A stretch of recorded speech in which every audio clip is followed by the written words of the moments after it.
মধ্যরাতে রহস্যময় দুর্ঘটনা বিশালগড় আদালতের কাছে। সিসি ক্যামেরার ফুটেজে ধরা পড়েছে সেই দৃশ্য।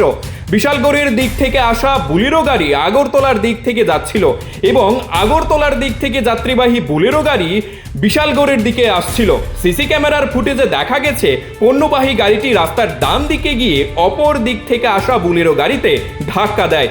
তারপরই ডিআই গাড়ির চালক গাড়ি থেকে নেমে পালিয়ে যাচ্ছে। প্রশ্ন উঠেছে, কেন ডিআই গাড়িটি রাস্তার ডান দিকে গিয়ে অপর গাড়িকে ধাক্কা দেবে? প্রত্যক্ষদর্শীদের বয়ান, ডিআই গাড়িটি বিশালগড় ঘনিয়ামারার বাসিন্দা তথা জেলবন্দি জুয়েলের ভাই পায়েলের। কিছুদিন আগেও বিশালগড় মহিলা থানার ওসির গাড়ি ছিনতাই কাণ্ডে এই জুয়েলের নাম উঠে এসেছিল। জুয়েল এখন এই মামলাতেই জেলবন্দি।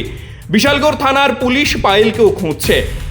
ওই রাতের দুর্ঘটনার পর কালো রঙের থার গাড়ি এসে বুলেরো গাড়ি থেকে কয়েকজনকে উঠিয়ে বিশালগড়ের দিকে নিয়ে যায়। বিশালগড় থানার ওসি সঞ্জিত সেন জানান, গোটা ঘটনার তদন্ত চলছে।